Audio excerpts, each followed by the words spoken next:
Vermiculite, ठीक है? 2 प्रकार के हमने क्या पढ़े थे यहाँ पर मिनरल्स पढ़े थे जो कि एक था हमारा 1:1 जिसमें हमने क्या-क्या पढ़े थे? इसमें केओलिनाइट था और हैलोसाइट था, ठीक है? इसके बाद हमने पढ़े थे जो 2:1 थे उसमें 2 प्रकार के पढ़े थे। एक था आपका एक्सपेंडिंग टाइप, दूसरा था नॉन एक्सपेंडिंग टाइप। एक्सपेंडिंग में भी हमने क्या पढ़े? 2 पढ़े मोंटमोरिल्लिनाइट एंड जो आपका वर्मिकुलाइट, ठीक है? तो यहाँ तक हमने क्या कर लिया था? क्लियर कर लिया था, इसके आगे देखते हैं हम आज। चलिए। देखते हैं। इसके बाद हम देखते हैं कुछ वेदरिंग रेजिस्टेंस हमने क्या पढ़े थे? मिनरल्स के बारे में हम पढ़ेंगे कि कौन-सा मिनरल सबसे ज़्यादा क्या होता है वेदरिंग के प्रति रेजिस्टेंस होता है मतलब कि वो आसानी से नहीं टूटता है। तो हम सबसे पहले देखते हैं क्वार्ट्ज है, सेकंड नंबर पे फेल्डस्पार आएगा, मस्कोबाइट एंड कैल्साइट। कैल्साइट अगर यहाँ पर देखो क्या लिखा है यहाँ पर ऑर्डर दिया गया है कि सबसे ज़्यादा वेदरिंग के लिए प्रति जो है रेजिस्टेंस है वो कौन है? क्वार्ट्ज है। कौन है? क्वार्ट्ज, ठीक है? यहाँ पर देखो, सबसे पहले देखेंगे हम कि सबसे जो ज़्यादा रेजिस्टेंस है वो कौन-सा है हमारा क्वार्ट्ज है। तो ज़ाहिर-सी बात है जो सबसे आखिर में लिखा है वो लीस्ट रेजिस्टेंट मतलब या फिर जल्दी से जल्दी क्या हो जाएगा वो टूट जाएगा, उसकी क्या हो जाएगी वेदरिंग हो जाएगी। तो ये हो जाएगा आपका कैल्साइट। अगर पूछा जाए जो आसानी से क्या हो जाए वेदर हो जाए या फिर आसानी से टूट जाए, उसे हम क्या कहते हैं वेदरिंग के प्रति रेजिस्टेंस या इसे हम कह सकते हैं सेंसिटिव होता है। कैसा होता है ये? सेंसिटिव होता है या संवेदनशील होता है। कैसा होता है? संवेदनशील होता है, तो इसे हम क्या कह देंगे कैल्साइट। इसका एग्ज़ाम्पल क्या रहेगा? कैल्साइट। अगला देखते हैं minerals based on the specific density. Specific density के हिसाब से इसे 2 भागों में बाँटा गया है। कौन-कौन से हैं? पहला हो गया आपका लाइट मिनरल्स और दूसरा हो गया आपका हेवी मिनरल्स। वे मिनरल जिनकी जो डेंसिटी होती है, क्या होती है? स्पेसिफिक डेंसिटी होती है, वो लेस देन 2.85 होती है, उन्हें हम क्या कहते हैं? लाइट मिनरल्स कहते हैं। और जिनकी अगर जो आपकी डेंसिटी है कौन-सी स्पेसिफिक डेंसिटी मोर देन 85 होती है, उसे हम क्या कहते हैं? हेवी मिनरल्स कहते हैं। एग्ज़ाम्पल पूछा जाता है कि बताओ निम्नलिखित में से कौन-सा एक लाइट मिनरल का एग्ज़ाम्पल है, कौन-सा एक हेवी मिनरल का एग्ज़ाम्पल है? तो आप यहाँ पर दिए गए एग्ज़ाम्पल में बता सकते हैं। जैसे कि हम बात करते हैं लाइट मिनरल्स की तो कौन-कौन से आते हैं? पहला आपका था मस्कोबाइट, क्वार्ट्ज और फेल्डस्पार। ये कैसे होते हैं? ये आपके कैसे होते हैं? Minerals based on specific density में आ जाते हैं लो मिनरल्स। किसकी कैटेगरी में आएँगे? लो मिनरल्स की कैटेगरी में आते हैं। अगला देखते हैं हेवी मिनरल्स। हेवी में कौन-कौन से आते हैं? जैसे कि हॉर्नब्लेड हो गया, पाइराइट हो गया, हेमेटाइट हो गया, ये क्या हो जाएँगे आपके हेवी मिनरल्स, ठीक है? Third one minerals with maximum amounts in earth crust. Earth crust की बात करें हमने कल पढ़ा था, जो आउटर मोस्ट लेयर होती है किसकी? अर्थ की, उसे हम क्या कहते हैं? अर्थ क्रस्ट कहते हैं, जिसमें हमने टोटल 8 एलिमेंट्स पढ़े थे, जैसे कि ऑक्सीजन था, ठीक है? इसके बाद सिलिकॉन था, तो ये सारी चीज़ें हमने क्या किए थे? डिस्कस किए थे। तो उसी अर्थ क्रस्ट में हम सबसे अधिक किसी मिनरल्स की बात कर रहे हैं, तो वो सबसे ज़्यादा क्या होता है? फेल्डस्पार होता है, वो है 58% कितना होता है? 58% पाया जाता है। इसके बाद सोइल में कौन-सा पाया जाता है? क्वार्ट्ज पाया जाता है, मोस्ट अबंडेंट इन सोइल। अगर पूछा जाए कि अर्थ क्रस्ट में कौन-सा पाया जाता है, तो वो है आपका फेल्डस्पार। अगर पूछा जाए सोइल में कौन-सा पाया जाता है, वो आपका है कौन-सा? क्वार्ट्ज। क्वार्ट्ज सबसे ज़्यादा पाया जाता है, ठीक है? ये हो गई आपकी मिनरल्स की कैटेगरी, यहाँ पर आपके मिनरल्स खत्म होते हैं। ये मिनरल्स यहाँ तक आपको पढ़ना बहुत ज़रूरी है, ठीक है? जितने मिनरल्स लिखे हैं इनके अलावा आप एक्स्ट्रा नहीं पढ़ सकते, बाकी इतना तो जितना मैंने लिखवाया है, इतना यहाँ पर लिखा है, इतना आपके लिए बहुत पर्याप्त हो जाएगा, इसको आप लिख सकते हैं एग्ज़ाम्पल के तौर पे, ठीक है? अगला देखते हैं soil forming rocks. Soil forming rocks कौन-कौन सी होती हैं? सबसे पहले हमने कल क्या देखा था कि अर्थ क्रस्ट किससे बनी होती है? अर्थ क्रस्ट बनी होती है रॉक से, रॉक्स किससे बनी होती हैं? आपकी मिनरल से बनी होती हैं। रॉक्स किससे बनी होती हैं? वो आपकी बनी होती हैं मिनरल से। तो हम आज देखेंगे कि रॉक्स जो आपकी सोइल फॉर्मिंग रॉक्स हैं, वो कौन-कौन सी होती हैं? कितने प्रकार की होती हैं। तो यहाँ पर हम 3 प्रकार की रॉक्स देखते हैं। पहला है इग्नियस रॉक, दूसरा आपकी मेटामॉर्फिक, तीसरा आ जाएगी आपकी सेडिमेंट्री, ठीक है? तो इसका जो सही रहता है, पहला है आपका क्या? यहाँ पर मैं सीक्वेंस लिख दे रहा हूँ। सबसे पहले इग्नियस, ठीक है? दूसरा आ जाएगा आपका सेडिमेंट्री, ठीक है? ये आ गया आपका सेडिमेंट्री, ठीक है? और थर्ड वन इज़ तीसरी क्या आ जाएगी आपकी मेटामॉर्फिक।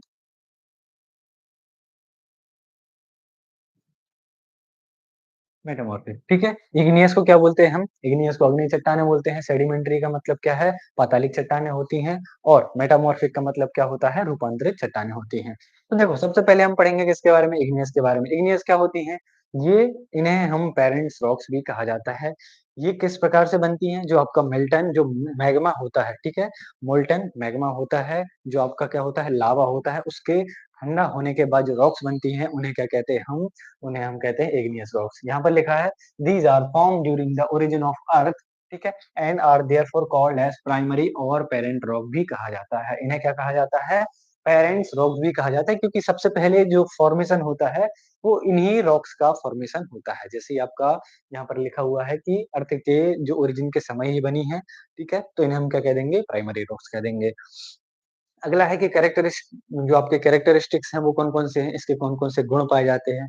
तो सबसे पहले देखते हैं कि हार्ड एंड ग्रैन्युलर होती हैं। कैसी होती हैं? हार्ड और ग्रैन्युलर मतलब कि दानेदार होती हैं। इस इनमें फॉसिल्स नहीं पाए जाते। फॉसिल्स मतलब क्या होते हैं? देखो इस चीज़ को ध्यान रखना, ये क्वेश्चन पूछा जाता है कि बताओ किस प्रकार की जो आपकी जो रॉक्स हैं उनमें है या जो क्या बोलते हैं इनमें रॉक्स में फॉसिल्स नहीं पाए जाते हैं। फॉसिल्स मतलब क्या है? जो अवशेष जीव-जंतुओं के अवशेष हैं, वो नहीं पाए जाते हैं। तो वो नहीं पाए जाते हैं आपकी अग्नि चट्टानों में क्योंकि अग्नि चट्टानें किससे बनती हैं? डायरेक्ट कंसोलिडेशन ऑफ यहाँ पर लिख दे रहा हूँ मैं, किससे बनती हैं? कंसोलिडेशन ऑफ मोल्टेन मैग्मा, ठीक है? Molten magma. ठीक है? ये बनती है कैसे? Consolidation of molten magma. किससे बनती हैं? Consolidation of molten magma.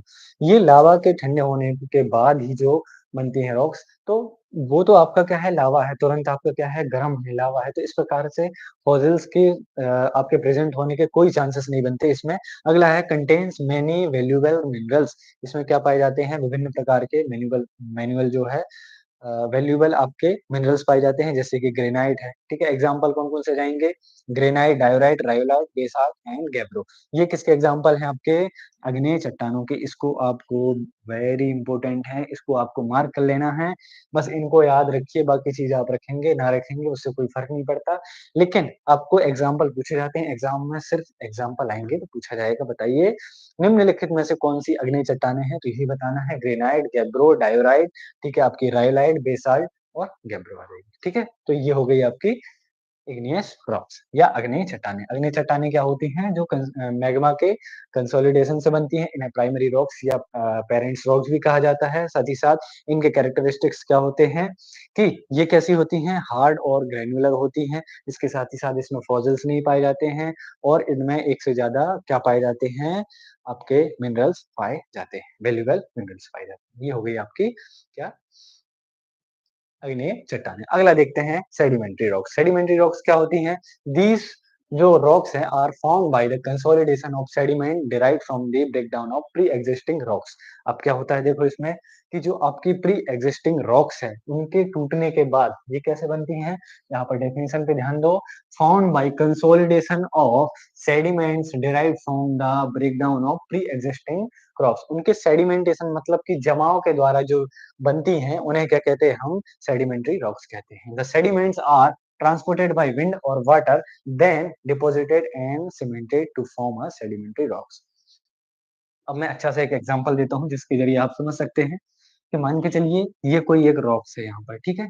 ये मैंने क्या बनाया, ये आपकी रॉक्स बन गई, ठीक है? अभी इसका क्या हुआ धीरे-धीरे इसकी क्या हुई वेदरिंग हुई, ठीक है? इसकी क्या हो गई वेदरिंग। ठीक है? अब क्या हुआ इसकी जैसी वेदरिंग हुई तो ये पानी या हवा के द्वारा क्या हुआ एक जगह जाकर ये यहाँ पर पानी के द्वारा इसका यहाँ पर जमा हो गया, ठीक है? ये क्या हो गया यहाँ पर डिपोज़िशन हो गया इसका ये कुछ इस तरीके से। ठीक है? जब क्या होगा इसका ये सबसे पहले क्या होगी ट्रांसपोर्ट होगी, इसके बाद क्या होगा इसका सेडिमेंटेशन होगा या सीमेंटेशन, सीमेंटेशन मतलब क्या हो गया? जमाव हो गया। तो जमाव के बाद जो रॉक्स बनती हैं उसे हम क्या कहते हैं? सेडिमेंट्री रॉक्स कहते हैं। ठीक है? एग्ज़ाम्पल कौन-कौन से हैं जैसे कि हमारा लाइमस्टोन, सैंडस्टोन, इग्नाइट, पीट एंड स्लेट ये हो जाएँगे हमारे एग्ज़ाम्पल किसके? सेडिमेंट्री रॉक्स के। आई होप आपको समझ में आया होगा। अगर अगर क्वेश्चन पूछा जाए कि बताओ प्री एक्जिस्टिंग जो रॉक्स होती हैं उनके सीमेंटेशन से जो रॉक्स बनती हैं, उन्हें हम क्या कहते हैं? तो वो आ जाएगा आपका सेडिमेंट्री रॉक्स। कौन-कौन सी? लाइमस्टोन, सैंडस्टोन और आपका लिग्नाइट एंड पीट एंड स्लेट। अभी नेक्स्ट आगे बढ़ेंगे तो वो भी ज़रूरी है, तो इनको हम याद रख सकते हैं। ठीक है? चलिए अगला देखते हैं। अगला है आपका मेटामॉर्फिक रॉक्स। मेटामॉर्फिक रॉक्स क्या होती हैं? इनका नाम ही क्या है देखो, नाम में ही रखा है इसमें तो। इन्हें हम क्या कहते हैं? रूपांतरित चट्टानें कहते हैं। रूपांतरित रूपांतरित चट्टानें। ठीक है? ये क्या है हमारी रूपांतरित चट्टानें मतलब कि इनका रूप चेंज हो रहा है, किनका? जो इससे पहले वाली जो रॉक्स हैं, उनको क्या होता है जब उनकी वेदरिंग होती है, उनके जमाव से ही क्या होता है जिस तरीके से हमने सेडिमेंट्री देखी, ऐसे ही इनसे बनेंगे। There are formed from the transformation of igneous and sedimentary rocks under pressure and internal heat. उनके जब फॉर्म चेंज होता है, सिंपल सा है, इग्नियस एंड सेडिमेंट्री रॉक्स का जब क्या होता है, उनका फॉर्म चेंज होता है, किसकी वजह से? आपके प्रेशर और इंटरनल हीट की वजह से, तो हम इसे क्या कहते हैं? मेटामॉर्फिक रॉक बनती हैं, ठीक है? अगला है इसके कैरेक्टरिस्टिक्स कौन-कौन से होते हैं?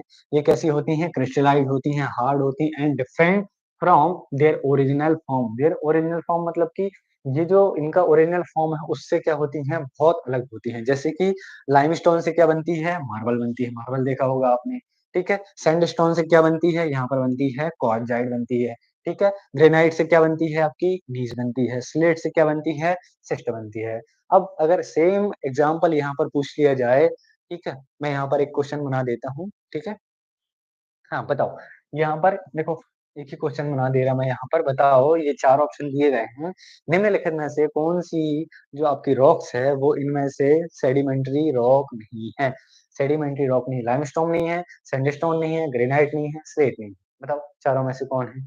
ठीक है? तो ठीक है, अभी हमने पिछले स्लाइड में पढ़ के आए कि क्या है हमारी ग्रेनाइट, क्या है हमारी इग्नियस रॉक है। ग्रेनाइट, गैब्रो, डायोराइट, रायोलाइट, ये कैसी है हमारी इग्नियस रॉक है। सेडिमेंट्री में लाइमस्टोन, सैंडस्टोन, स्लेट, पीट, है ना? ये सारी आ जाएँगी हमारी, ठीक है? लाइमस्टोन, सैंडस्टोन, स्लेट, पीट सॉइल आ जाएगी, ठीक है? रॉक्स आ जाएँगी, पीट रॉक्स।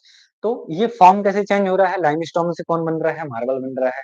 सैंडस्टोन से कौन बन रहा है? क्वार्टज़ाइट बन रहा है। ग्रेनाइट से क्या बन रहा है? नीज बन रहा है, ठीक है? स्लेट से किसका निर्माण हो रहा है? शिस्ट से निर्माण हो रहा है। तो पूछा जाता है कि बताओ सैंडस्टोन से कौन-सा रॉक का निर्माण होता है? तो वो आप बता सकते हैं कि सर सैंडस्टोन से हमारी क्या बनती है? क्वार्टज़ाइट बनती है, ठीक है? ये आपकी 3 प्रकार की रॉक्स हो गई, ठीक है? 3 प्रकार की रॉक्स हो गई, कौन-सा? पहला है आपका इग्नियस, दूसरा आपका सेडिमेंट्री, तीसरा आपका मेटामॉर्फिक, ठीक है? आई होप यहाँ तक समझ में आया होगा। चलो आगे देखते हैं हम।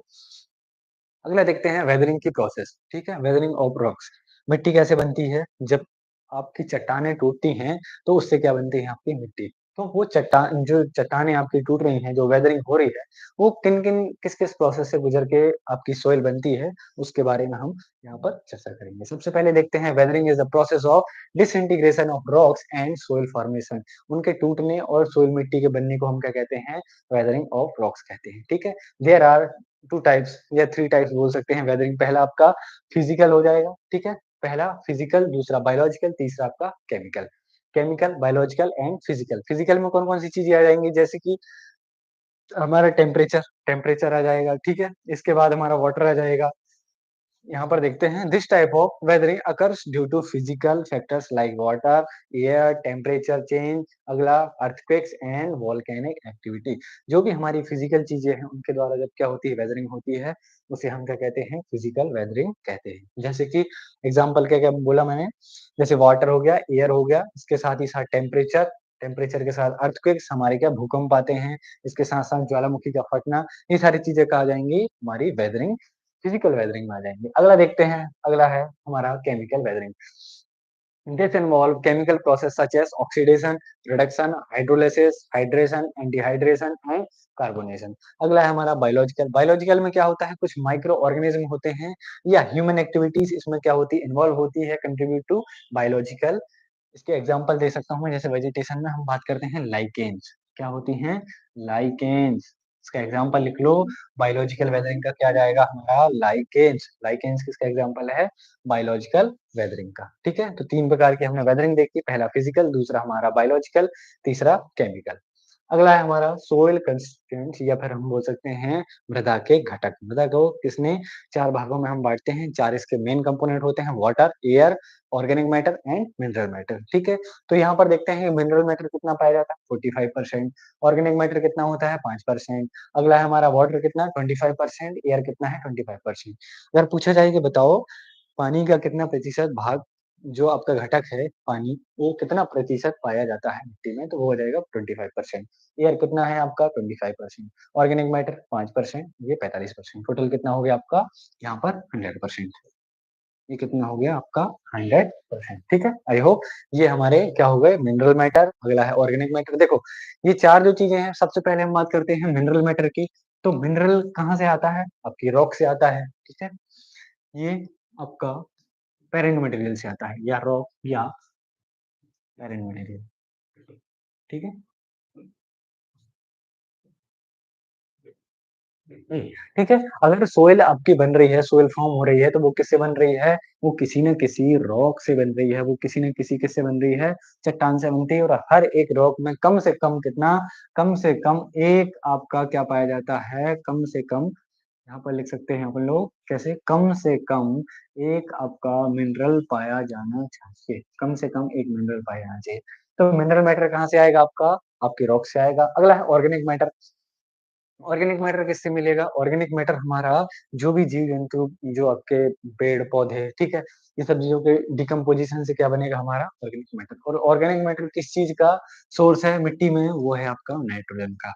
नाइट्रोजन सबसे ज़्यादा सोइल में किस सोर्स से आती है? वो आती है आपकी ऑर्गेनिक मैटर को। ये चीज़ को ध्यान में रखना है आपको, ठीक है? जो-जो मैं लिखवाता जा रहा हूँ, इसको आप साइड में लिख सकते हैं नोट करके। अगला है हमारा वाटर। वाटर का और आपका एयर का, ठीक है? डायरेक्टली रिलेशन है किसका? आपके क्रॉप प्रोडक्शन से। अगर आपका वाटर नहीं होगा, तो वाटर किस-किस काम में आता है? सबसे पहले न्यूट्रिएंट के एब्ज़ॉर्प्शन में आता है, एब्ज़ॉर्प्शन में आता है, ठीक है? दूसरा ट्रांसपोर्टेशन में आता है, ट्रांसपोर्टेशन, ठीक है? अगर आपको पता होगा तो 80 टू 90% भाग किसका है? 80 टू 90% भाग किससे बना होता है आपका? वाटर से बना होता है। किसका? प्लांट बॉडी, ठीक है? प्लांट बॉडी किससे बनी होती है? 80 टू 90% वाटर से बनी होती है। अगला मेटाबॉलिक यूज़ के लिए लगता है, किसके लिए? मेटाबॉलिक यूज़ के लिए, मेटाबॉलिक, ठीक है? मेटाबॉलिक यूज़ के लिए। तो वाटर आपका डायरेक्टली इन्फ्लुएंस करता है। अगला है आपका एक और है, जो आपके बेनिफिशियल क्या है? Beneficial micro organism, beneficial micro organism. Beneficial micro organism जो पाए जाते हैं, उनके लिए भी वाटर एंड एयर दोनों आपके लिए रिक्वायरमेंट है। अगर एयर की बात की जाए, तो एयर का होना बहुत ज़रूरी है, किस लिए? क्योंकि आपके जो रूट्स हैं, रूट्स किसके लिए? जो आपके प्लांट रूट्स हैं, उनके लिए क्या आपके एयर आवश्यकता होती है, ठीक है? और अगला देखते हैं हम कि क्या-क्या पाया जाता है। अगर एयर की बात की जाए, तो एयर में हम देखते हैं नाइट्रोजन, कार्बन डाइऑक्साइड, इसमें कितना पाया जाता है?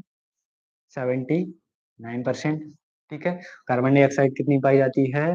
0.30%, ठीक है। ये हो गई आपकी नाइट्रोजन, अगला कार्बन डाइऑक्साइड और बस, ठीक है। नाइट्रोजन, ऑक्सीजन की बात कर लें हम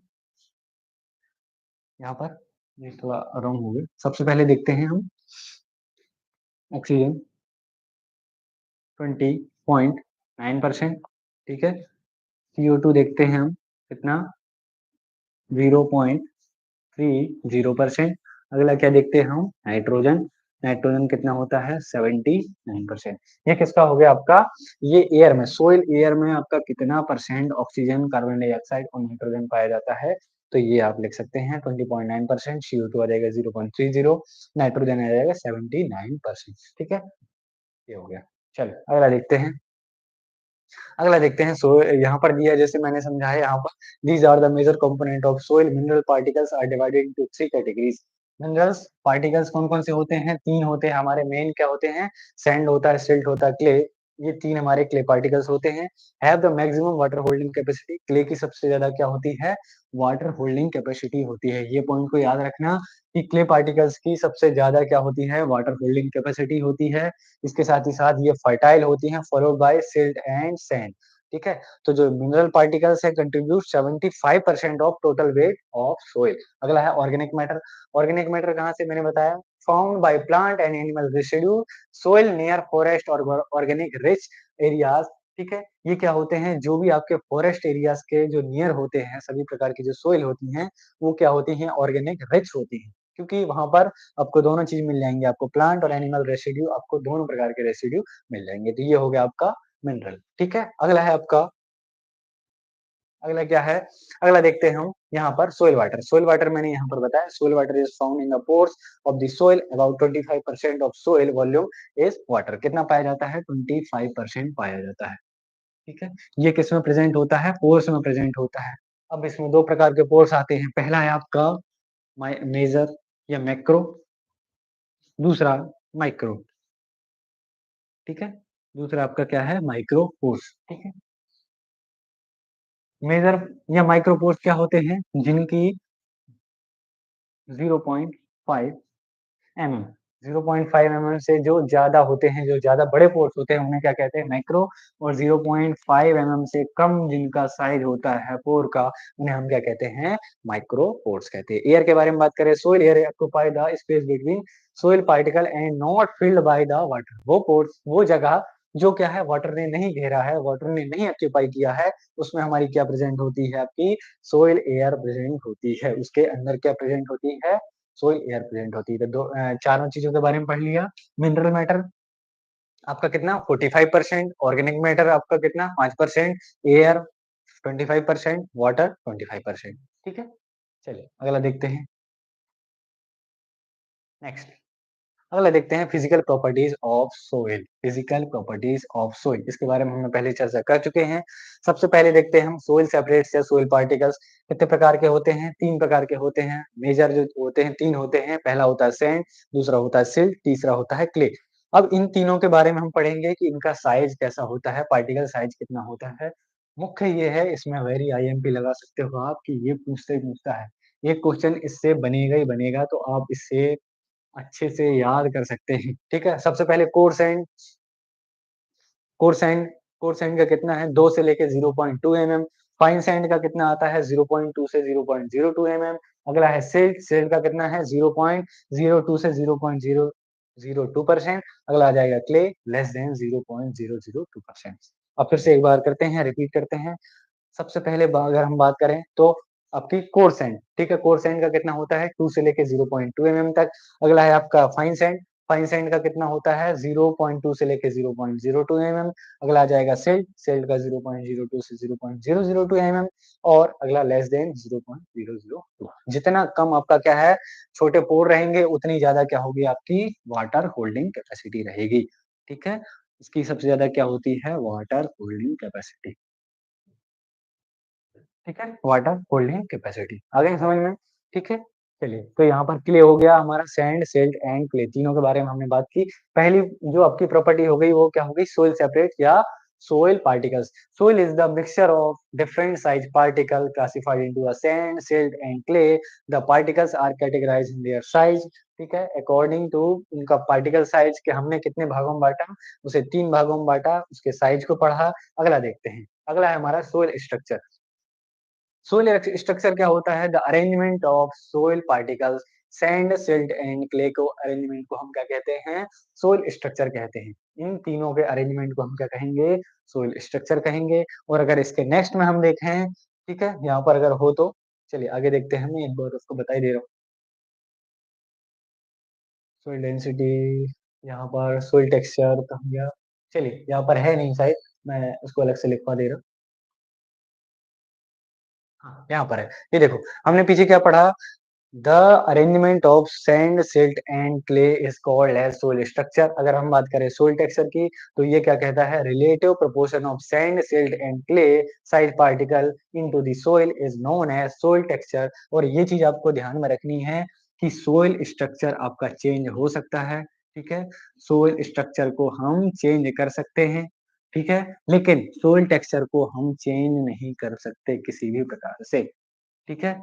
आपसे पूछा जाए कि बताओ which of the following soil properties has to be changed by the farmers या एनीवन, तो अगर आएगा उसमें क्या है, किसको हम चेंज नहीं कर सकते हैं, तो वो क्या है? Soil texture. सोइल टेक्सचर क्योंकि उसको हम चेंज नहीं कर सकते। लेकिन अगर हम स्ट्रक्चर की बात करें सोइल का, सैंड, सिल्ट, क्ले को हम क्या कर सकते हैं? उसके स्ट्रक्चर को हम चेंज कर सकते हैं by tillage practices, by the जो भी आपकी क्या करते हैं आप कल्टीवेशन करेंगे, तो आप क्या करेंगे? प्लाउइंग करेंगे डिफरेंट टाइप्स की आप क्रॉपिंग सिस्टम को अपनाएँगे, तो ये सारी चीज़ें क्या करती हैं? उसको चेंज कर सकती हैं। लेकिन हम टेक्सचर को चेंज नहीं कर सकते, जैसे कि यहाँ पर लिखा है उसका रेशियो रिलेटिव प्रोपोर्शन, ठीक है? अगला देखते हैं, चलो, हम कहाँ पढ़ रहे थे? हम पढ़ रहे थे सोइल स्ट्रक्चर के बारे में। सबसे पहले देखते हैं सोइल स्ट्रक्चर क्या होता है? Soil structure refers to the arrangement of sand, silt and clay particles and their aggregate into a specific pattern. This is the main type of structure. अब देखते हैं कि कौन-कौन प्रकार के स्ट्रक्चर होते हैं। पहला है हमारा स्फेरिकल, ठीक है? स्फेरिकल या स्फेरॉइड कहते हैं, ठीक है? इसमें क्या होता है, जो सोइल पार्टिकल्स होते हैं फॉर्म्ड राउंड एग्रीगेट्स और क्लम्प्स, ठीक है? क्लम्प्स के रूप में क्या होते हैं? स्फेरॉइड का होते हैं। अगला देखते हैं प्लेटी। तो प्लेटी अगर हम बात करें, देखो प्लेटी किस तरह से पाए जाते हैं स्ट्रक्चर मैं यहाँ पर दिखा दे रहा हूँ। चलिए 1 मिनट, हम लोग एक काम करते हैं, एक डायग्राम देख लेते हैं इसमें, ताकि अच्छे से समझ में आ जाएगा। मैंने यहाँ पर डायग्राम ऐड नहीं किए हैं, तो चलिए अपन निकाल देते हैं। इससे क्या है, आपको समझने में आसानी है, ठीक है?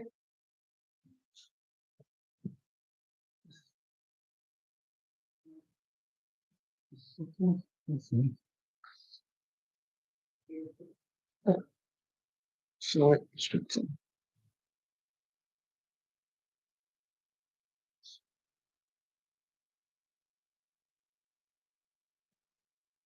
राइट, ठीक है? चलो,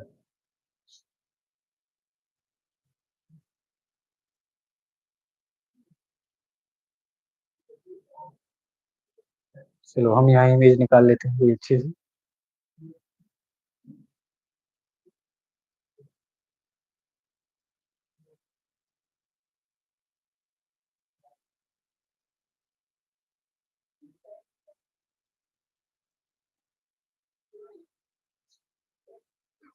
देखो यहाँ पर जैसे कि यहाँ पर एक इमेज दी गई है, यहाँ पर ब्लॉकी के बारे में बात की गई है। ये हमारे कैसे होते हैं? ब्लॉकी स्ट्रक्चर होते हैं। ये कैसे हमारे प्लेटी, प्लेटी का मतलब क्या है कि प्लेट के समान इनकी क्या होती है? संरचना होती है यहाँ पर। मैं बता दे रहा एक बार। देखो प्लेट्स क्या होती हैं? ये कुछ इस तरीके से यहाँ पर प्लेट्स बनी हुई हैं। कैसी? ये, कुछ ऐसी हमारी क्या है? ये हमारी प्लेट्स बनी हुई हैं। ये हो गया हमारा प्लेटी स्ट्रक्चर। ये क्या बना हुआ हमारा? Blocky structure. इसके ऊपर देखना होगा आपको, ये कैसा दिख रहा है हमारा? ब्लॉकी स्ट्रक्चर, ठीक है? इसमें क्या बने हैं? कुछ ब्लॉक्स की तरह, जैसे हम आपने देखा होगा ईंट दिखती है, तो ये हमारे हो जाएँगे क्या? ये हमारे कॉलमर हो जाएँगे या प्रिज़्मेटिक। प्रिज़्मेटिक में भी 2 प्रकार के होते हैं, ये कॉलमर हैं, एक होता है आपका नॉर्मल प्रिज़्मेटिक होता है, एक क्या होता है आपका कॉलमर। कॉलमर हम कब कहते हैं? जब इनका जो आपका जो टॉप ऑफ दी क्या होता है, एग्रीगेट्स का जो टॉप होता है, अगर वो कैसा होता है? राउंड शेप में पाया जाता है। कैसा? यहाँ पर देखो, ये कैसा पाया गया है? यहाँ पर राउंड शेप बने हुए हैं। इसे हम क्या कहते हैं? कॉलमर कहते हैं। अगर इसमें नॉर्मल क्या बना है? ये वेज शेप में है। वेज मतलब कि त्रिकोण अगर है ये, कैसा है? ट्रायंगल है। ट्रायंगल कैसे बनेगा? देखो मैं यहाँ बना के दिखा रहा हूँ।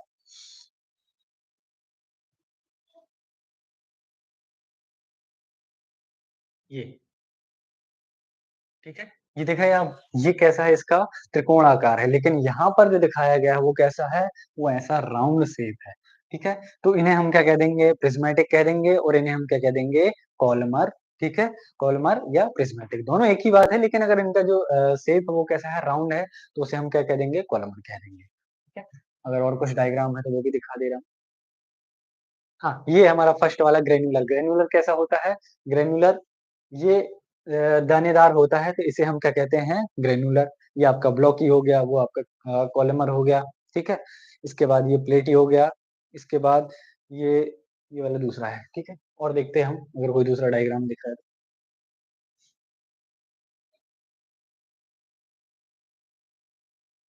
चलिए, इसमें भी अच्छा खासा दिया गया है, देखो।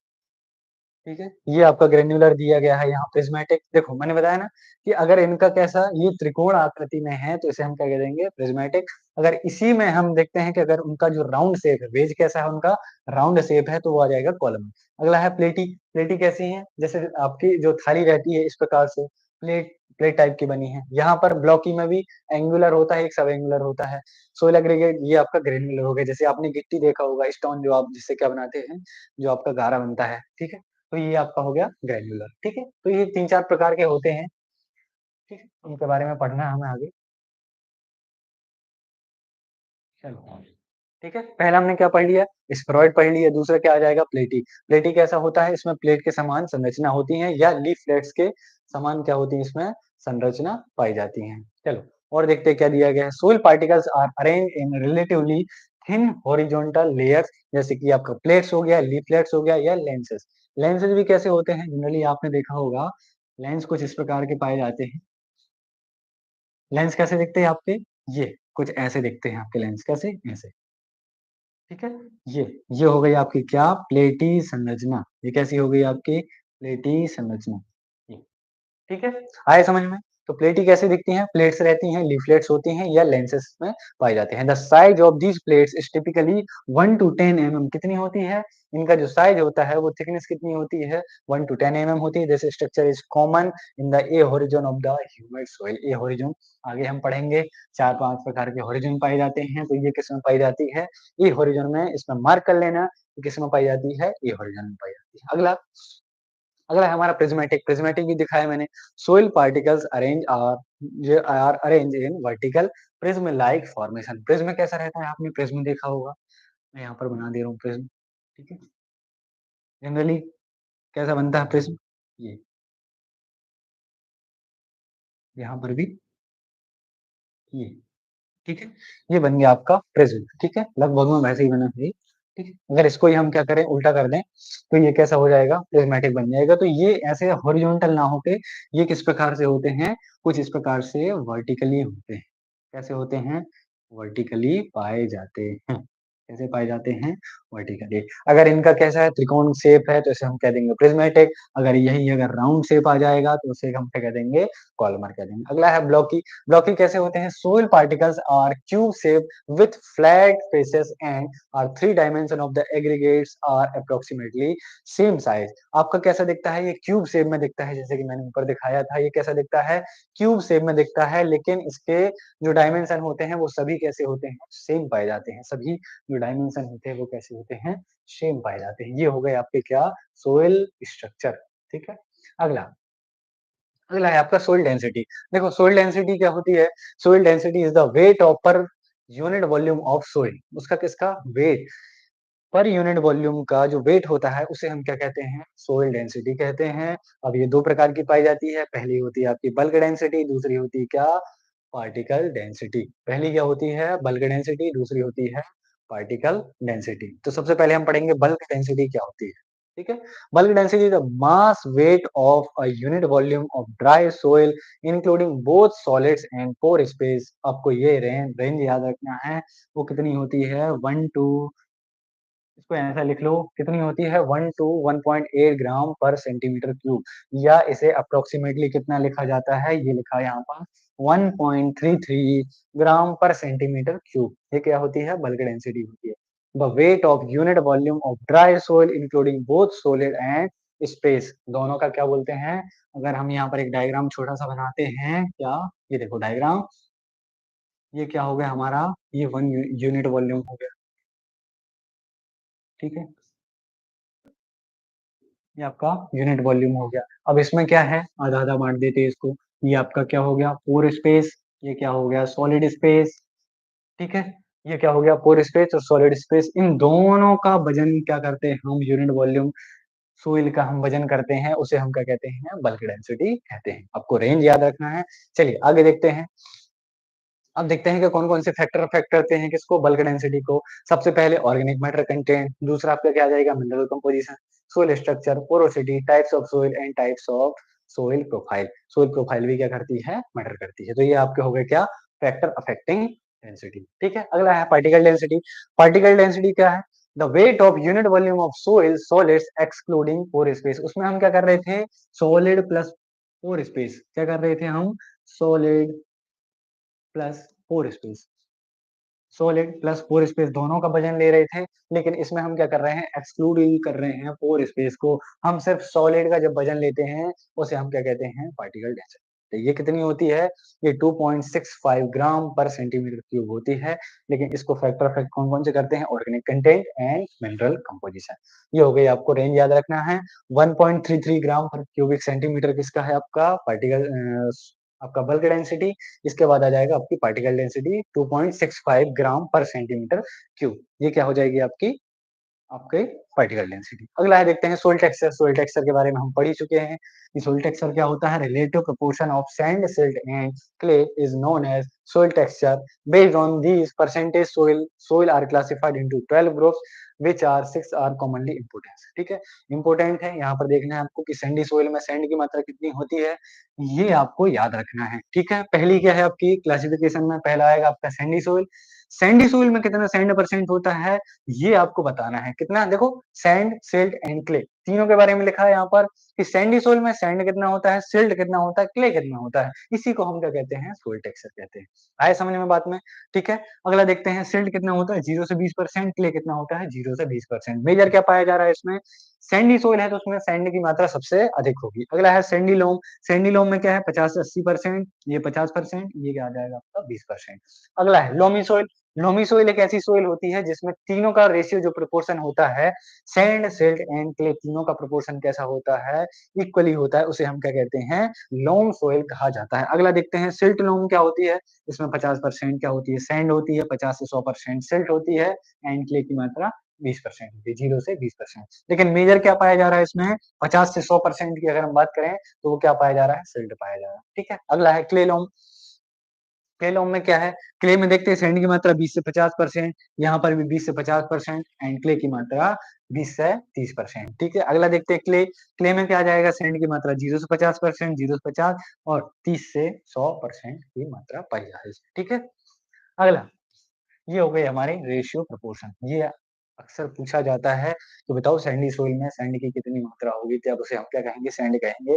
तो 80 से 100% होना चाहिए। क्ले का पूछता है कि क्ले में कम से कम कितनी मात्रा क्ले की होनी चाहिए, वो है आपकी 40 से ऊपर होना चाहिए। कितनी होनी चाहिए, 40 से ऊपर होनी चाहिए, जब हम उसे क्या कहेंगे, क्ले कहेंगे। तो आई होप आपको यहाँ समझ में आ गया होगा, तो ये चीज आप याद रख सकते हैं। ठीक है, अगला देखते हैं। अगला है suitable soil for crop production. Different जो आपकी सोइल है और देयर सुटेबल क्रॉप्स। अगर हम बात करें राइस की, तो राइस कहाँ लगा सकते हैं, क्ले में लगा सकते हैं, क्ले लॉम में लगा सकते हैं, लेटराइट सोइल में लगा सकते हैं। अगला है ग्राउंडनट। ग्राउंडनट के लिए क्या चाहिए, सैंडी सोइल चाहिए एंड सैंडी लॉम चाहिए। सैंडी क्यों चाहिए, क्योंकि इसमें पोर स्पेस जो मैक्रोपोर्स होते हैं वो ज्यादा होते हैं। कैसे, मैक्रोपोर ज्यादा होते हैं, तो इनके पॉट डेवलपमेंट के लिए क्या होती है, ये सुटेबल होती है। किसके लिए, पॉट डेवलपमेंट के लिए। नहीं तो अगर हम क्ले में लगा देंगे, तो क्ले में क्या होता है, चिकनी मिट्टी होती है, तो इसमें पॉट डेवलपमेंट उसका सही नहीं होगा और आपकी जो मूंगफली है वो कैसी रह जाएगी, वो छोटी रह जाएगी। ठीक है, अगला है कॉटन और व्हीट के लिए। इसके लिए तो हम जानते हैं कि लॉम और ब्लैक सोइल क्या होती है, कॉटन के लिए बेस्ट होती है। इसके लिए कॉटन के लिए, व्हीट के लिए और मेज के लिए, तीनों कौन-कौन सी, लॉम अगर कुछ आए ना आए, लॉम सोइल हर क्रॉप के लिए क्या होती है, सूटेबल होती है। टी के बारे में बात करें, टी के बारे में पूछा गया है एक बार, ये भी कैसा आईएमपी है। टी के लिए क्या लगता है, लेटेराइट सोइल में टी के अच्छे से खासा आपका कल्टीवेशन हो सकता है। ठीक है, अगला देखते हैं। अगला है आपका सोइल पोरोसिटी। सोइल पोरोसिटी में भी मैंने 2 चीजें बताई आपको कि एक आपके मैक्रोपोर्स होते हैं, दूसरे क्या होते हैं, माइक्रोपोर्स होते हैं। माइक्रो आपके क्या होते हैं, आपके लिए बेनिफिशियल रहते हैं। मैक्रोपोर्स क्या होते हैं, large pores that allow water easy movement of air and water. मैंने बताया था कि जो आपके क्या होते हैं, मैक्रोपोर्स की बात की गई है, तो लेस देन 0.5 mm की अगर बात की जाए, तो वो क्या होते हैं, मैक्रोपोर्स होते हैं। माइक्रो में क्या बताया था, लेस देन 0.5 mm की बात की जाए, तो ये हो जाएंगे आपके मैक्रोपोर्स। ठीक है, smaller pores that restrict water movement but the responsible for the soil water holding capacity। जितने ज्यादा आपके छोटे पोर्स पाए जाएंगे, उतनी ज्यादा क्या होगी आपकी वाटर होल्डिंग कैपेसिटी। मैंने ये पीछे भी बताया था कि क्ले सोइल का कितना होता है, लेस देन 0.002 mm अगर इसका क्या है, सोइल पार्टिकल्स है, उसका क्ले पार्टिकल्स का साइज है, तो आप समझ सकते हो कि जितने ज्यादा छोटे होंगे उतनी ज्यादा वाटर होल्डिंग कैपेसिटी। इस चीज को आपको ध्यान में रखना है। ठीक है, यहाँ तक हो गई, ये हो गई हमारी क्या, सोइल पोरोसिटी। अगला देखते हैं परसेंटेज ऑफ पोर स्पेस। ये फॉर्मूला लिखा है यहाँ पर, 100 माइनस सॉलिड स्पेस। अगर हम बात करें पोर स्पेस अगर निकालना है, तो उसको 100 में से क्या निकाल दो, सॉलिड स्पेस निकाल दो, तो ये क्या कहलाएगा हमारा, परसेंटेज ऑफ पोर स्पेस। लेकिन हमें परसेंटेज ऑफ सॉलिड पार्टिकल निकालना है, तो सॉलिड पार्टिकल के लिए bulk density upon particle density into 100 करना पड़ेगा। अगर बात करें पोर स्पेस परसेंटेज की, तो 1, अब 1 माइनस आ जाएगा यहाँ पर, B D upon P D into 100। ठीक है, यहाँ तक हो गया। ठीक है? कुछ यहाँ पर इम्पोर्टेंट पॉइंट्स दिए गए हैं जैसे कि the ratio of capillary and non capillary pore influence the soil aeration and water holding capacity. ये आपके क्या है कैपिलरी एंड नॉन कैपिलरी ये रेशियो बताया गया यहाँ पर कैपिलरी टू नॉन कैपिलरी। यहाँ पर कितना होना चाहिए लगभग में आपका यहाँ पर लिखा होगा, नहीं लिखा है यहाँ पर। चलिए ठीक है, मैं लिखवा दे रहा यहाँ पर कैपिलरी टू नॉन कैपिलरी का रेशियो कितना होता है यहाँ पर 2:1 होता है। ठीक है? सोइल में कितना होता है 2:1 होता है। Large particles absorb more water but have lower water holding capacity. Large particles की बात किया मैंने कि सैंडी सोइल का कितना होता है 2 से लेके 0.2 तक होता है, लेकिन इसमें क्या होती है लो वाटर होल्डिंग कैपेसिटी होती है। ये क्या हो गई हमारी सैंडी सोइल। एग्जांपल किसका लिया हमने सैंडी सोइल का लिए तो 2 से लेके 0.2 तक इसकी हो गई। अगला है small particles have higher water holding capacity. ठीक है? लेकिन इसके साथ ही साथ क्या है जो स्मॉल पार्टिकल्स होते हैं वो क्या करते हैं कम करते हैं लेकिन have higher water holding capacity. इसमें ज्यादा वाटर होल्डिंग कैपेसिटी होती है। Porosity increase with the addition of organic matter. हमेशा बोला जाता है कि जितना आप एफवाईएम डालेंगे उतनी ज्यादा आपकी क्या होगी पोरोसिटी इंक्रीज होगी। ठीक है? पोर स्पेस ज्यादा होगा उससे आपकी क्या होगी वाटर होल्डिंग कैपेसिटी बढ़ेगी। वो कैसे बढ़ेगी यहाँ इस पॉइंट से क्लियर होता है कि porosity increase with the addition of organic matter. ठीक है? अगला है increase porosity and decrease bulk density but does not affected particle density. ठीक है? Increase porosity decrease the bulk density. अगर आपकी क्या हो रही है पोरोसिटी अगर इंक्रीज हो रही है क्या हो रही है पोरोसिटी आपकी इंक्रीज हो रही है तो बल्क डेंसिटी क्या होगी डिक्रीज होगी। ये बल्क डेंसिटी आपकी क्या हो गई डिक्रीज हो गई, लेकिन आपकी क्या है पार्टिकल डेंसिटी को कोई अफेक्ट नहीं पड़ेगा। पार्टिकल डेंसिटी को कोई अफेक्ट नहीं पड़ेगा। कुछ इस प्रकार से आप डायग्राम बनाकर भी इसको याद कर सकते हो। ठीक है? अगला देखते हैं। चलिए यहाँ तक हो गया हमारा क्लियर। चलिए एक थोड़ा सा और बचा है इसको सोइल टेम्परेचर और देख लेते हैं। सोइल कंसिस्टेंसी है यहाँ पर। चलो चलो इन 2 को और कर लेते हैं। सबसे पहले देखते हैं हमारा सोइल टेम्परेचर। सोइल टेम्परेचर कैसे हमारी ये भी क्या है हमारी एक सोइल प्रॉपर्टीज है physical properties. The temperature at the range of different activities in soil. ठीक है? बिटवीन 5 डिग्री सेल्सियस से 50 डिग्री सेल्सियस तक ये होता है। अगली बात इंपॉर्टेंट पॉइंट क्या है सोइल टेम्परेचर में कि आपका जो ऊष्मा का संचरण होता है कैसा ऊष्मा का संचरण जो होता है वो किस विधि से होता है वो होता है कंडक्शन से। किस विधि से होता है कंडक्शन से होता है। आपके बैक्टीरिया के लिए आपके फंगस के लिए आपके किसी भी प्रकार के बेनिफिशियल माइक्रो ऑर्गेनिज्म के लिए आपको टेम्परेचर की रिक्वायरमेंट होगी। तो विभिन्न प्रकार की अलग अलग सोइल की एक्टिविटीज के लिए 5 डिग्री सेल्सियस से लेकर 50 डिग्री सेल्सियस तक ये टेम्परेचर होता है। ठीक है? अगला है आपका कि आपका सोइल कलर कैसे आएगा। Soil colour indirectly affect the plant growth in the following veg. पहला इफेक्ट ऑन टेम्परेचर। अब बताइए आप लोगों ने देखा होगा जैसे कि आप जैसे गर्मी आते हैं तो क्या करते हैं आप व्हाइट कपड़े पहनते हैं। व्हाइट कपड़े क्यों पहनते हैं क्योंकि ये आपकी जो सनलाइट है उसको क्या करता है रिफ्लेक्ट करता है। ठीक है? लेकिन अगर बात करें हम किसकी ब्लैक की। ठीक है? अगर कोई भी चीज़ आपके पास क्या है, कोई आप आपने कोई कपड़ा ब्लैक पहना हुआ है, तो ज़्यादा से ज़्यादा उसमें क्या होगा, ऊष्मा का संचरण होगा या उसको क्या करेगी वो एब्ज़ॉर्ब करेगी, ठीक है? हीट को एब्ज़ॉर्ब करेगी। तो जब आपकी हीट को एब्ज़ॉर्ब करेगी, तो उसका क्या होगा टेम्परेचर इंक्रीज़ होगा। अगर आपकी ब्लैक सॉइल है, ब्लैक सॉइल आपकी आपके यहाँ कोई भी ब्लैक सॉइल है, ठीक है? एक तरफ ले लेते हैं ब्लैक सॉइल, एक तरफ ले लेते हैं हम लोग रेड सॉइल। तो ब्लैक सॉइल ज़्यादा आपका टेम्परेचर होगा as compare to red soil, ठीक है? क्योंकि वो क्या कर रही है ज़्यादा से ज़्यादा हीट को क्या कर रही है एब्ज़ॉर्ब कर रही है जिससे यहाँ पर लिखा है black and dark soil had absorb more heat. अगला इफेक्ट ऑन प्रोडक्टिविटी। अगर dark soil having higher amount of humus and organic matter making them more productive. अगर आपके पास क्या है अगर आपकी सोइल ब्लैक है तो उसमें ज़ाहिर-सी बात है कि उसमें ऑर्गेनिक मैटर की अधिकता होगी। साथ ही साथ क्या होगा उसमें ऑर्गेनिक मैटर और ह्यूमस की अधिकता होगी जिससे वो आपकी जो सोइल है वो ऑलरेडी आपकी क्या होगी प्रोडक्टिव होगी। तो ये डायरेक्टली किसको अफेक्ट करता है आपकी आपकी क्या करता है ग्रोथ को करता है ग्रोथ इन द आपका फॉलोइंग वेज। ठीक है? आई होप यहाँ तक क्लियर हो गया। अगला ये हमारा टेम्परेचर हो गया। इसके बाद अगला देखते हैं। अगला है हमारा सोइल प्लास्टिसिटी या कंसिस्टेंसी। सोइल प्लास्टिसिटी क्या होती है? Soil plasticity refers to the resistance of soil material to deformation और रप्चर्स। इसका मतलब क्या है कि उसकी वह कैपेसिटी जिससे क्या है वो रेजिस्ट करती है कि डिफॉर्मेशन मतलब कि जो उसका शेप है उसमें चेंज ना आए। उसमें चेंज आने से रोकने के लिए जो रेजिस्टेंस लगता है उसे हम क्या कहते हैं सोइल प्लास्टिसिटी या कंसिस्टेंसी कहते हैं। ठीक है? Example of properties influenced by soil plasticity includes friability and suppression. Friability मतलब क्या होगा? फ्रीएबिलिटी इसका मतलब ये है कि वो कितनी भुरभुरी है, भुरभुरी मिट्टी कितनी है, तो कितने उसको चेंज हो रही है, वो अपने फॉर्म को चेंज कर रही है, उसको उस रेजिस्टेंस को हम क्या बोलते हैं? प्लास्टिसिटी या कंसिस्टेंसी। हम कल देखेंगे सोइल प्रोफाइल, यहाँ से हम आगे कंटिन्यू करेंगे। जब तक यहाँ तक पढ़ के आइए अच्छे से, आई होप आपने प्रीवियस वन आपने अच्छे से तैयार किया होगा, ठीक है? चलिए, मिलते हैं नेक्स्ट क्लास में, तब तक के लिए जय हिंद।